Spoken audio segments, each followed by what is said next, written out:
Please join us on our brief trip to South Central Colorado, Utah, and Arizona in April of 2022. My nephew Keith and his wife Melinda, who reside in New York State, invited us to join them for a few days on their western vacation. Here we are, along with their son Keith Andrew and Leah, their daughter, at the Airbnb that they rented in Crestone, Colorado. It was a beautiful place, and we really enjoyed spending time with them. Here's Keith, relaxing in the mountains. And Keith, Andrew, and Leah killing some time waiting for dinner. The following morning, we all headed off to Great Sand Dunes National Park.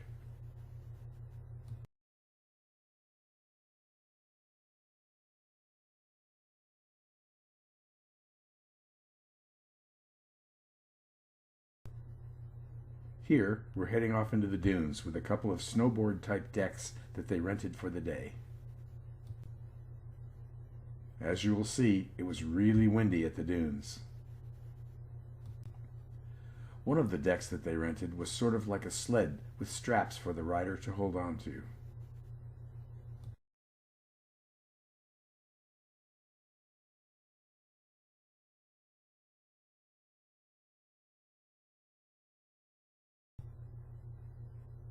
Go, Leah, go!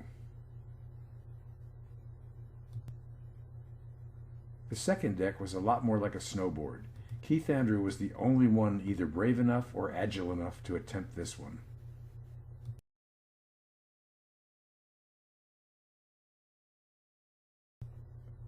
And I might add, he did quite well.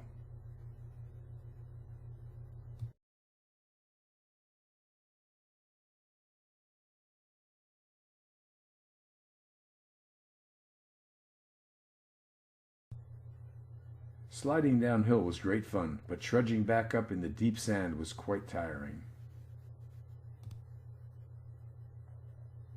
Jenny takes a turn.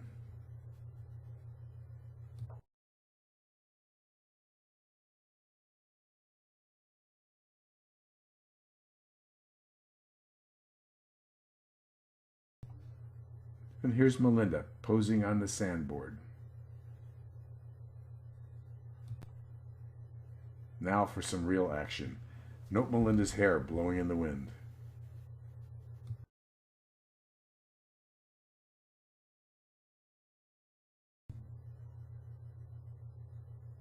Melinda made a great run.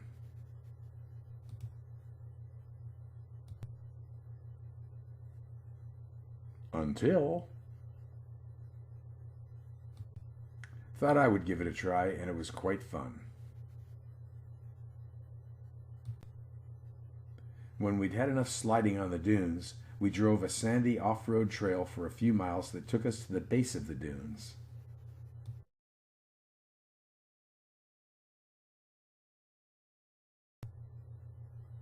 Keith, driving their rental SUV, handled the road very nicely.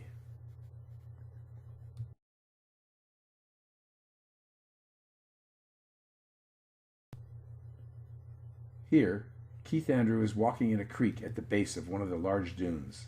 They say at certain times of the year the creek fills with snow runoff and is at a much higher level.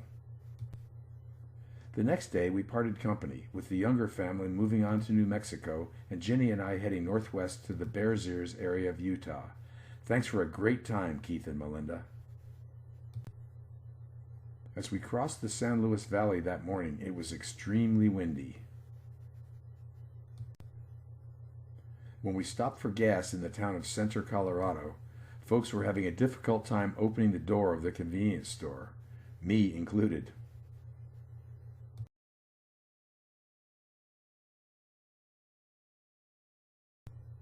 Later, when we reached Wolf Creek Pass, it began to snow.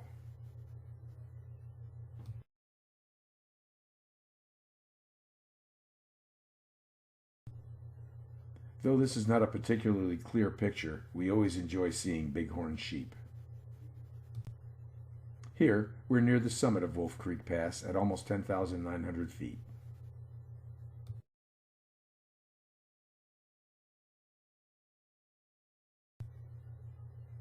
Once on the western side of the pass, we were greeted with rain and a few squalls. That afternoon, the skies cleared and the scenery was beautiful. This was taken near Dolores, Colorado. We had pre-planned a rendezvous with our friend and oft-times travel companion, Tom Burge, at this dispersed camping area near Bears Ears National Monument. The timing worked out well as he arrived from his home in Wyoming an hour or so before we pulled in from Colorado. The two buttes in the distance are the Bears Ears. In 2021, Tom, Jenny, and I planned to do some hiking in this area, but were chased out by torrential rains. On this sunny April morning, we struck out for a site called House on Fire. If you look closely, this rock along the trail has the appearance of a petrified dog's head. Unfortunately, I got a bit too close and paid the price.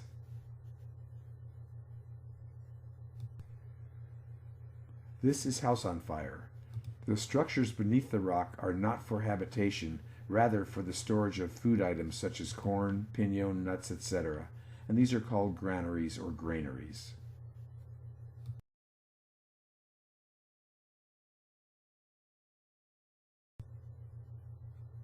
The name of this site is derived from the color of the stone and the unique convoluted surface of the rock. At a certain time of the late morning, when the sun is just in the right position, the peaks and grooves of the rock take on the appearance of flames streaming up from the granaries. Here's a close-up of the undulating surface of the rock. If a person were to make a left turn at the end of this alcove and climb up a few feet, they would be able to see some handprint pictographs. If you look closely, you can see them at the center of this picture. They're a little more visible in this shot. Had it not been for a BLM ranger stopping by the site, I'm sure we would not have seen them. And here's Tom photographing the underside of the rock face.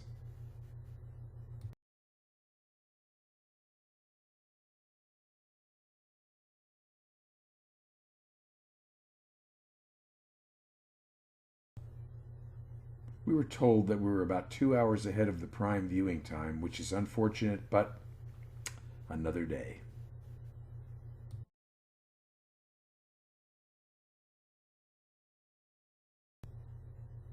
On our way out of the area, we stopped at Mule Canyon Ruins, which were just off of the highway. This is a reconstructed kiva at the site. A closer look at the kiva's stonework. From the Cedar Mesa area of Utah, we turned south and headed for the Arizona Strip. Though we did not stop here this trip, the salmon-colored sandstone outcroppings of Bryce Canyon are real eye-catchers.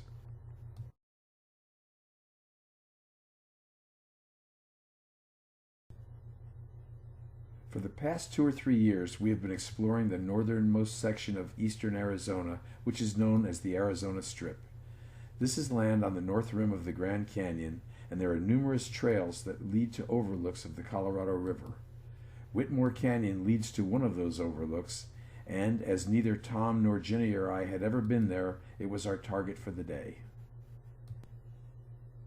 The sign in the previous photo indicates that it's 11 miles to the overlook, but I should add it's 11 rough miles, and while not challenging from an off-roading standpoint, the going was slow and it took us over 2 hours to reach our destination. As we descended into the canyon, the vegetation changed rapidly and took on all the characteristics of the flora found in the Sonoran Desert. We ran into these two cuties on our descent.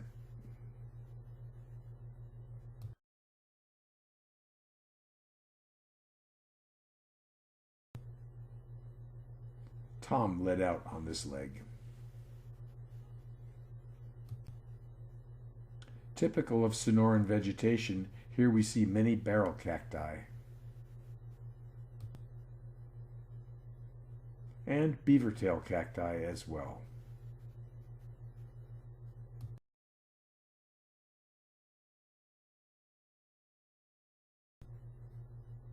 In the distance, you can make out the Colorado River.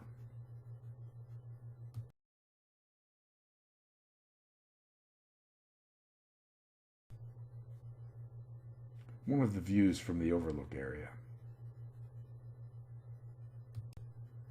Whitmore was unique to us in that the other North Rim overlooks that we visited are situated at about 3,000 foot elevation.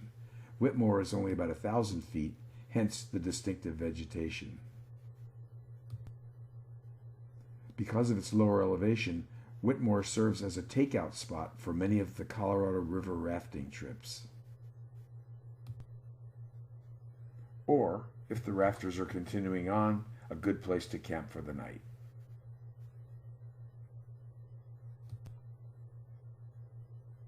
Moonrise.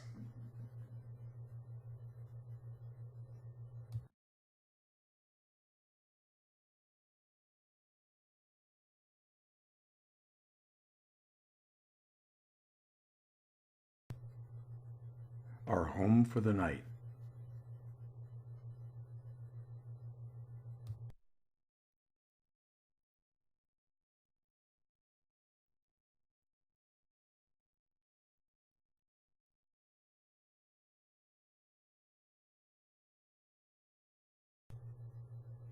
An acacia plant, again unusual for what is generally considered to be a high desert region. Relaxing at the overlook.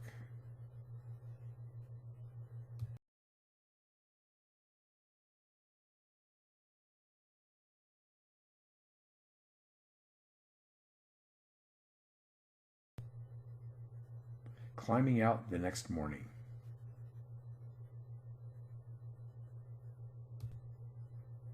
The Bar-10 Ranch is located about 10 or 11 miles from the overlook. When we went through the previous day, the gate to the ranch was closed, but it was open when we were leaving, so we decided to check it out. The Bar-10 is sort of a remote dude ranch that also caters to the river rafting crowd. When the rafts take out at the spot we saw earlier, they get picked up by a helicopter and flown to the ranch for a meal, showers, etc. We got a big kick out of the sign at their tiny airport.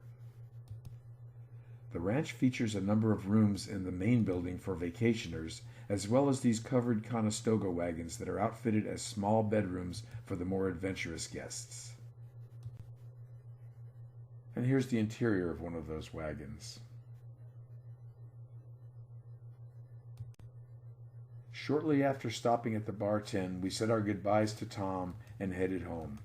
Thank you for taking the time to watch our slideshow. We hope you enjoyed it.